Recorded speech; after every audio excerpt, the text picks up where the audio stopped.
दोस्तों नमस्कार, good morning. Today's we are going to discuss about class tenth की अपनी जो बुक सेकंड है जिसका टाइटल है रेजोल्यूशन, उसका चैप्टर नंबर 3 आज अपन पढ़ेंगे जिसका टाइटल है ग्रोइंग अप पेन्स। तो आज का ये जो टॉपिक है ये आपके लिए बहुत ज़रूरी टॉपिक है। किस प्रकार से जैसे जैसे हमारी उम्र बढ़ती है वैसे वैसे हमारी समझ भी बढ़ती है और हमारे शरीर में भी बदलाव आने शुरू हो जाते हैं। तो आप टीन एज से गुजर रहे हैं, आपके शरीर में भी और आपके मानसिक सोचने के तरीके में भी काफ़ी कुछ बदलाव आ रहे होंगे। आप एक दूसरे के साथ एडजस्ट नहीं कर पा रहे होंगे। तो इन सारी चीज़ों का कारण क्या है, क्यों हो रहे हैं, कैसे इसको कंट्रोल किया जाएगा या किस तरीके से हमारी बॉडी रिएक्ट करती है या माइंड रिएक्ट करता है, इस बारे में ये चैप्टर है जिसका टाइटल है ग्रोन अप पेन्स। और इसके ऑथर जो है जो कि है आपके ये जिनका नाम है आर के मूर्ति। तो आर के मूर्ति जो कौन है, पहले इनके बारे में देख लेते हैं कि इज एन इंडियन राइटर, जो कि इंडियन राइटर है, effectively serving in the cause of children's literature, जिन्होंने कि अपना सबसे ज्यादा सेवाएं दी है चिल्ड्रन लिटरेचर, बाल साहित्य के ऊपर। He has authored over 50 books, इन्होंने जो है 50 से ज्यादा किताबें लिख चुके हैं। He is also recipient of several award, उनको कई सारे अवार्ड भी इसके लिए मिल चुके हैं। अब देखो अबाउट द स्टोरी में क्या है। Growing up pains is the story of a teen age boy Sameer. अब ये जो कहानी है ग्रोइंग अप पेन, ये एक कहानी है एक tin age boy. Teen age का मतलब क्या होता है, गिनती में कौन कौन सी संख्याओं के पीछे टीन लगता है, 13 से लेके 19। तो ये एक टीन एज का जो बॉय है जिसको हिंदी में कहा जाता है किशोरावस्था, उसका बालक है जिसका नाम है समीर, उसकी ये कहानी है। The story shows the conflict between parents and the child. और ये स्टोरी जो है शो यानी दिखाती है द कन्फ्लिक्ट, कन्फ्लिक्ट का मतलब संघर्ष की स्थिति, between parents and the child then child, between parents यानी अपने माता पिता के साथ और उस बच्चे के साथ, where parents try to be extra watchful, जहां पर पेरेंट्स क्या हो जाते हैं एक्स्ट्रा वॉचफुल हो जाते हैं यानी बहुत ज्यादा ध्यान रखने लग जाते हैं अपने उस बच्चे का। Whereas on the other side, a teenager needs extra space in his life to live in his own way. जबकि दूसरी तरफ क्या होता है भाई, पेरेंट्स क्या चाहते हैं कि जैसे जैसे बड़ा बच्चा होता है वो उनकी तरफ उनका अटेंशन भी बहुत ज्यादा होता है और हर चीज पे वो अपनी नजर रखना चाहते हैं। Whereas जबकि ऑन द अदर साइड दूसरी तरफ ए टीनेजर यानी टीन एज का जो बच्चा है नीड्स एक्स्ट्रा स्पेस, उसको एक्स्ट्रा समय चाहिए, एक्स्ट्रा प्राइवेसी भी चाहिए इन हिज लाइफ, अपने जीवन में, to live his own way, वो अपने खुद के तरीके से जीवन जीना चाहता है, and wants to take decisions independently, और वो अपने निर्णय खुद लेना चाहता है। जबकि पेरेंट्स ऐसा नहीं मानते, वो कहते हैं तुझे कुछ पता नहीं है, तू कुछ जानता नहीं है, तू अभी बच्चा है। जबकि वो ये सोचता है कि मैं बच्चा नहीं हूं, मैं बड़ा हो गया हूं, मैं ये कर सकता हूं। तो किस प्रकार से दोनों के बीच में, पेरेंट्स और बच्चे के बीच में जो कन्फ्लिक्ट की स्थिति है, इसको अच्छे से इसमें समझाया गया है, जो कि आपके लिए बहुत काम की होने वाली है प्रैक्टिकल लाइफ में। ये चैप्टर सिर्फ और सिर्फ exam in point of view से इंपॉर्टेंट नहीं है, बल्कि आपके व्यवहारिक जीवन से, प्रैक्टिकल लाइफ से बहुत ज्यादा फायदेमंद है, बहुत ज्यादा काम आने वाला चैप्टर है। तो बी अटेंटिव, ध्यान दीजिएगा। अपन लाइन बाय लाइन शुरू करते हैं चैप्टर। सबसे पहले देखो, life is hard I tell myself. Life is hard यानी जीवन बहुत कठिन है। आई टेल माई सेल्फ, मैंने अपने आप से कहा। As I stand before the mirror, जैसे ही मैं मिरर यानी दर्पण के सामने खड़ा हुआ। एंड वॉच एक्ने, एक्ने का मतलब क्या होता है, कील मुहासे। जैसे जैसे अपनी उम्र बढ़ती है तो चेहरे पर जो है मुहासे होने लगते हैं ना, वही फुंसियां मुहासे।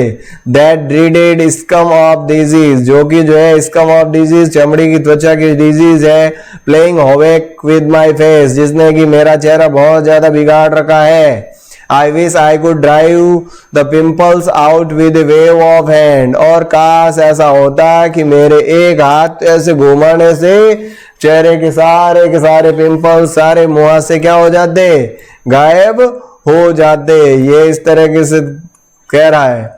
Then I tell myself, और उसके बाद मैंने अपने आप से कहा, that acne is a temporary revenge, acne यानी कि जो मुहांसे है ये एक टेम्परेरी यानी अस्थायी रूप से रेवेंज है, that makes life a little less comfortable, जो कि बना देते हैं जीवन को लेस कंफर्टेबल यानी कि कठिन, फॉर ए टीन एजर, एक टीन एज के बालक को। भाई वहां से जो है एक टेम्परेरी है, अस्थायी है, जो कि कुछ समय के लिए एक टीन एजर की जिंदगी है उसको लेस कंफर्टेबल बनाती है। But it is a sure sign of a child moulding into an old, लेकिन ये एक श्योर साइन है, एक पक्का मतलब संकेत है कि एक चाइल्ड जो है, एक बच्चा जो है मोल्डिंग का मतलब बदल रहा है इनटू एन एडल्ट, एक एडल्ट में, एक वयस्क में। अभी एक बच्चे का वयस्क में बदलने की जो प्रक्रिया है उसमें ये एक्ने होना एक टेम्परेरी पीरियड के लिए होना टेम्परेरी है, अस्थायी है। ये यही सिंबल है, ये साइन है कि उस बच्चे को जो है बच्चा अब एडल्ट के रूप में, वयस्क के रूप में बड़ा हो रहा है, बदल रहा है।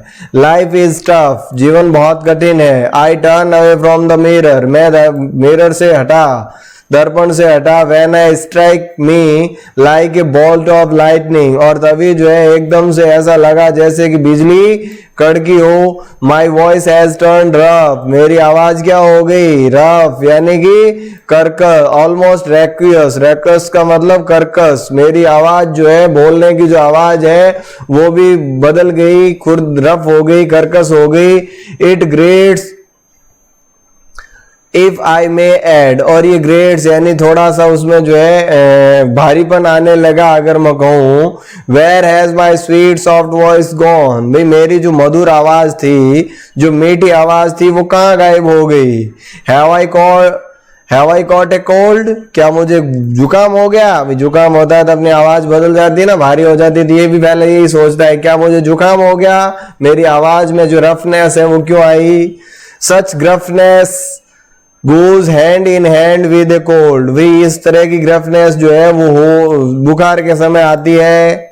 But the common cold and I have nothing to do with each other at least this moment, but the common cold, लेकिन जो सामान्य बुखार होता है उसमें, and I have nothing to do with each other, मैं कुछ नहीं कर सकता, at least at this moment, इस समय तो कम से कम मैं इससे कुछ नहीं कर सकता। Is there an uncommon cold, क्या ये कोई असामान्य बुखार है या असामान्य जुकाम है। A light banter lifts my spirit, मेरे दिमाग में, मेरे माइंड में, ये आत्मा में ये बात गूंजी। A common cold is a common to all mankind, एक कॉमन जुकाम जो है कॉमन सबके लिए एक सामान्य जुकाम होता है।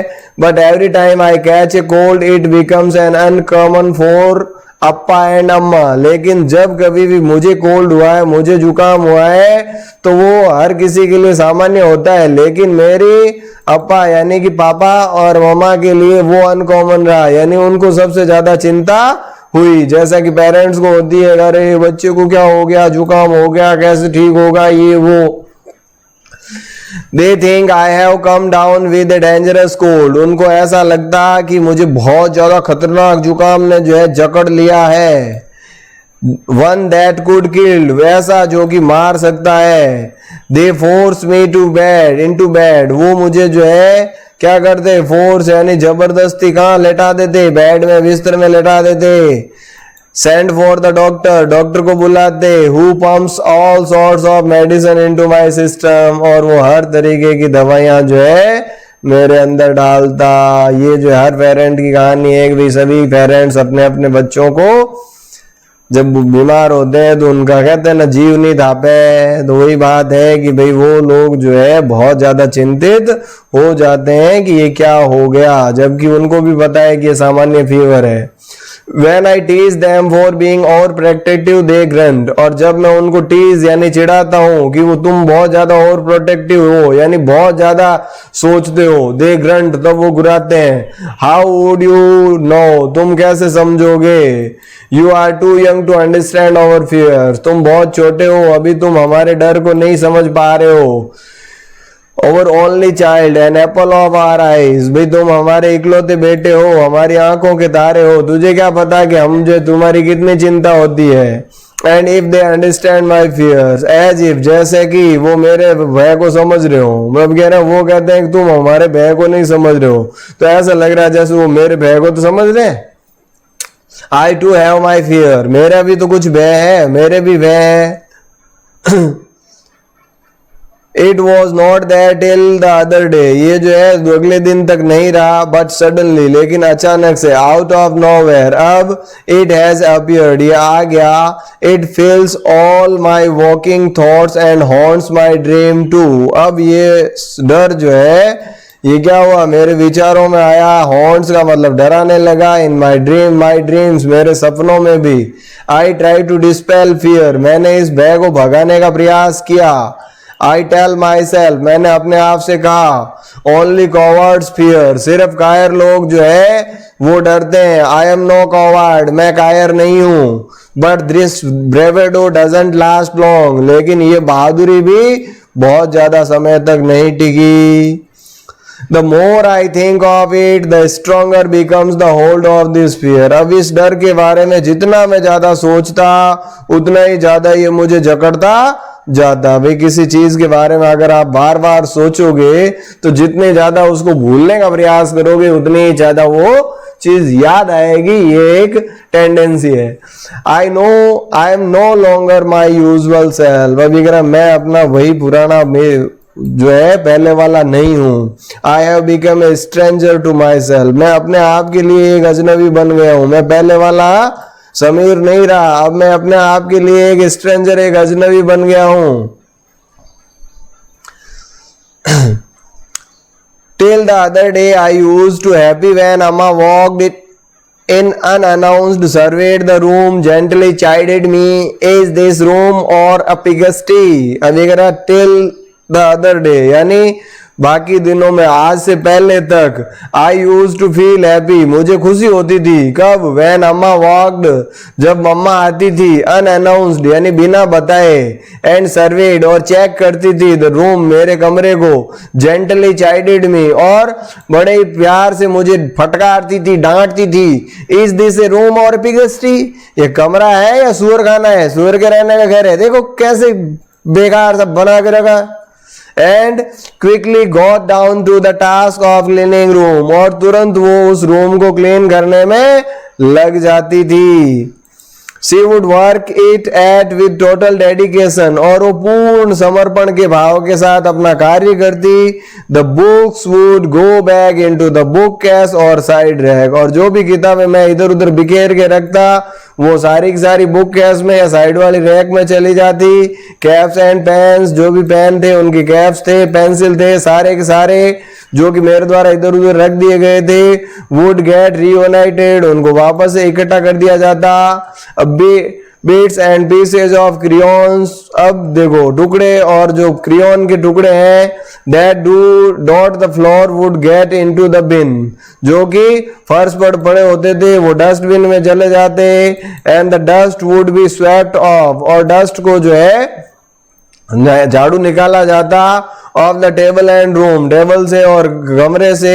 Would gain A fresh look, और फिर से जो है वो एकदम से फ्रेश लगने लगता। कब? जब मेरी माँ झाड़ू निकाल देती, रूम में आती। अब देखो ये क्या कह रहा है कि पहले की बात कर रहा है कि भाई पहले जब मेरी माँ मुझे बिना बताए रूम में आती, मुझे अच्छा लगता था, मुझे वो फटकारती थी, उनका आना मुझे अच्छा लगता था। लेकिन अब क्या हुआ देखो आगे। How I hate her know when she does that, how I hate यानी अब कितनी मैं उनसे नफरत करता हूं। नो, अब when she comes does that, जब वो ऐसा करती है। पहले तो जब ये सारा काम करती थी तो मुझे बहुत अच्छा लगता था, लेकिन अब वही काम जो कर रही है मुझे बहुत ज्यादा नफरत होती है उनसे। I have put A warning on the door, और इसीलिए मैंने दरवाजे पे एक चेतावनी लगा दी है। Knock before you enter, enter करने से पहले, अंदर आने से पहले दरवाजा खटखटाएं, नॉक करें। Beneath the above instruction is a warning, और इनके नीचे इंस्ट्रक्शन यानी निर्देश लगा दिए जो कि एक चेतावनी थी। माई रूम, लव इट और हेट इट, भाई ये कमरा मेरा है, अब आपको चाहे पसंद आए या आपको नहीं आए वो आपकी मर्जी, मैं तो ऐसे ही रहूंगा, मेरे कमरे में आपको इंटरफेयर करने की जरूरत नहीं है। ये चीज जो है इसने लगा दी। तो देखो कितना बदलाव आ गया। आज से पहले उसको अम्मा आना अच्छा लगता था, लेकिन अब वही चीज जो है उसको अच्छी नहीं लगती। क्यों? क्योंकि वो क्या चाहता है? प्राइवेसी चाहता है, एकांतवास चाहता है। Amma sees the notice but behaves as if it is Greek और लैटिन। अब अगर अम्मा वो नोटिस को देखती है लेकिन ऐसा बर्ताव करती है जैसे कि वो ग्रीक और लैटिन भाषा में लिखा हो, यानी कि जैसे कि अम्मा को कुछ समझ में नहीं आता हो क्या लिखा हो, पढ़ना है समझ नहीं चाहती। She continues to step in to my room, वो लगातार मेरे इस रूम में आ जाती है।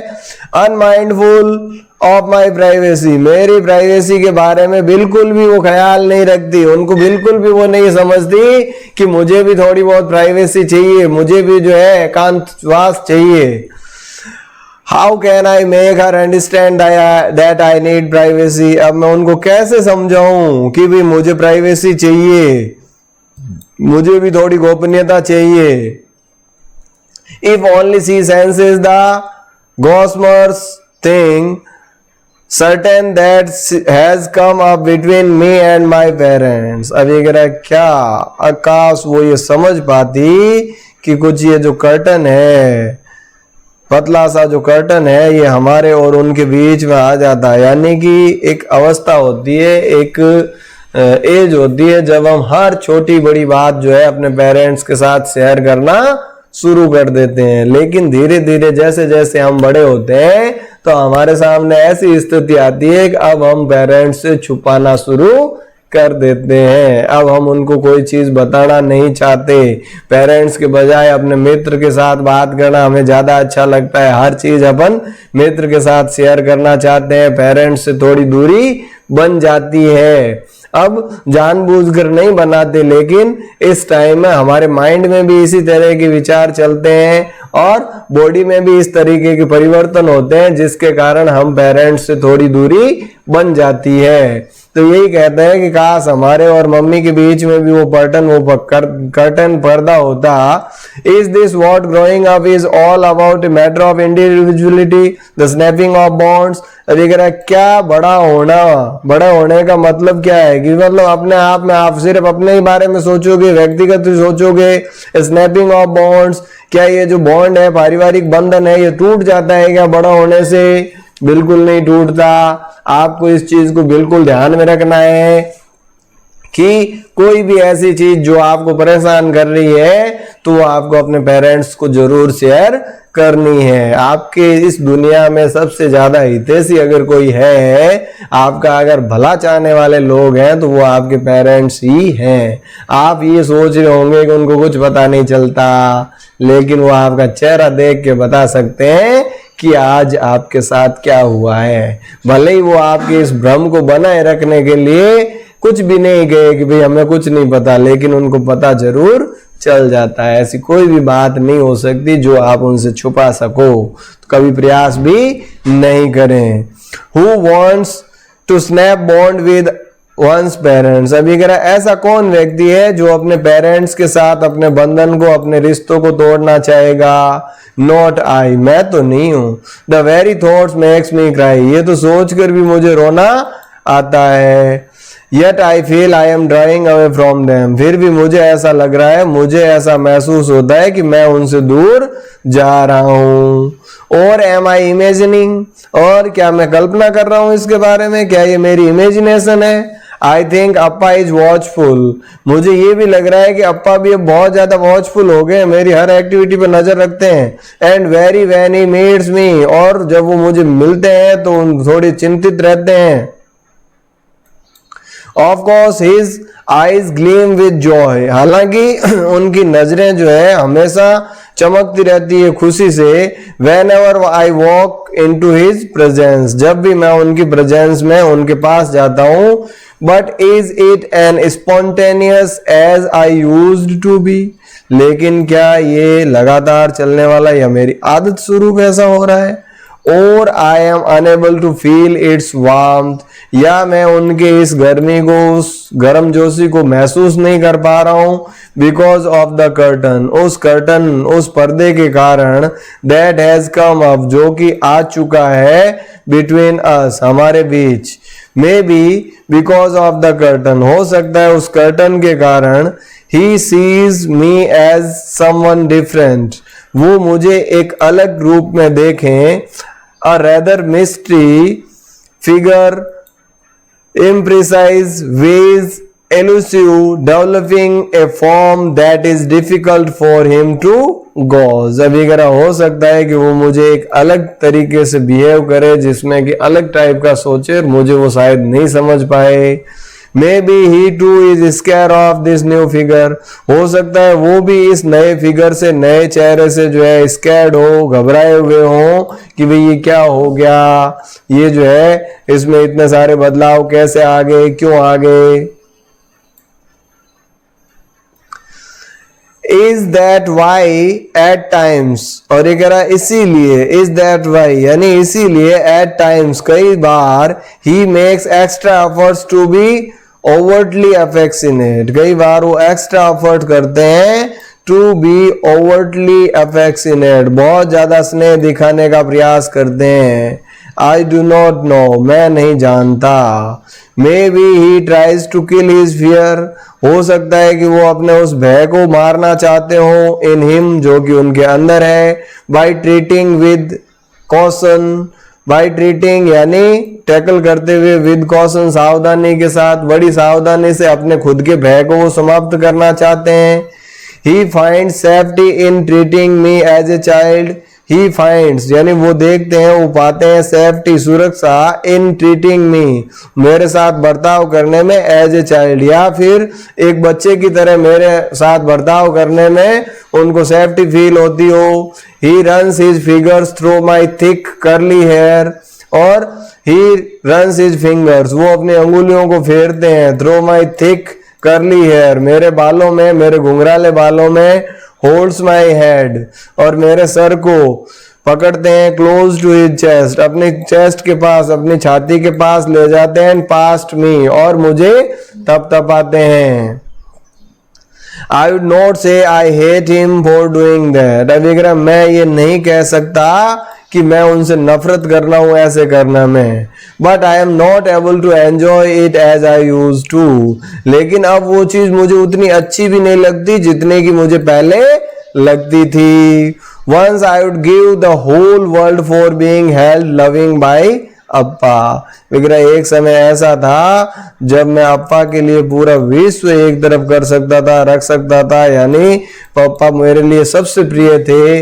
Now I feel as if it is not what Appa should do to me, now I feel, अब मुझे महसूस हो रहा है, एज इफ जैसे कि, it is not what Appa should to do me, कि अप्पा जो है वैसा मुझे नहीं करना चाहिए, मेरे साथ अप्पा को ऐसे नहीं करना चाहिए। इट इज नॉट टाइम, ये समय नहीं है। आई टेल माई सेल्फ, मैं अपने आप को बताता हूं, अपने आप को कहता हूं, that he treats me as a grown up, कि अब वो मेरे साथ कैसा बर्ताव करे, एक ग्रोन अप की तरह, एक बड़े बच्चे की तरह मेरे साथ बर्ताव करे, अब मुझे वो बच्चा समझना बंद करे। Specially when he has been reminding me to behave like one, विशेषकर उस समय जब वो खुद मुझे याद दिलाते हैं कि भी मुझे बड़े की तरह बर्ताव करना चाहिए, यानी वो मुझे तो कहते हैं कि भी तुम बड़े हो गए हो, बच्चे नहीं हो, तुम्हें ऐसी हरकतें नहीं करनी चाहिए,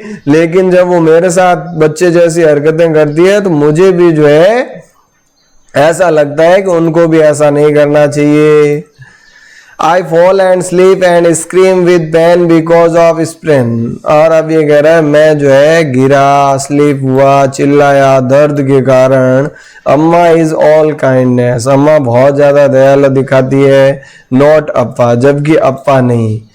ही ग्रोवल्स, वो कहते हैं यू आर 14 समीर, समीर अब तुम 14 साल के हो गए हो। It is time you learn how to bear pain, अब तुम्हें ये सीखना होगा कि उस दर्द को कैसे बर्दाश्त किया जाए।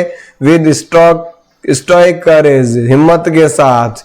You are no longer a child, तुम अब एक बच्चे नहीं हो। I can not forgot those words, और मैं इन शब्दों को भूल नहीं सकता। अब देखो इसके सामने परेशानी क्या हो गई, एक तरफ तो जो पेरेंट्स बिहेव कर रहे हैं वो एकदम उसी तरीके का व्यवहार इसके साथ कर रहे हैं जैसे कि ये छोटा बच्चा हो, और दूसरी तरफ जब कोई गलती करता है या कोई बचकानी हरकत करता है तो उसको ये कह के डांट देंगे अब तुम बच्चे नहीं हो, बड़े हो गए हो। तो ये कह रहा मुझे समझ में नहीं आ रहा कि मैं करूं तो करूं क्या, क्या मैं एक बच्चा हूं या मैं बड़ा हो गया हूं, मुझे क्या करना चाहिए। तो इस तरीके की परेशानियां अक्सर आपके साथ भी आ रही होगी, तो आप भी इसमें एडजस्ट करने का प्रयास करें। और जिस तरह से आपकी अपनी स्वतंत्रता चाहते हो, आपका अपनी तरीके से जीवन जीना चाहते हो, वैसे ही अपने पेरेंट्स के बारे में भी सोचें कि वो भी आपके भले के लिए भी कर रहे हैं, जो कुछ भी कर रहे हैं उसमें कहीं ना कहीं आपकी भलाई छिपी हुई है। तो आज के सेशन में अपन इतना ही करेंगे, इसके बागे का पार्ट 2 नेक्स्ट क्लास में करेंगे। तब तक के लिए थैंक यू, जय हिंद, जय भारत।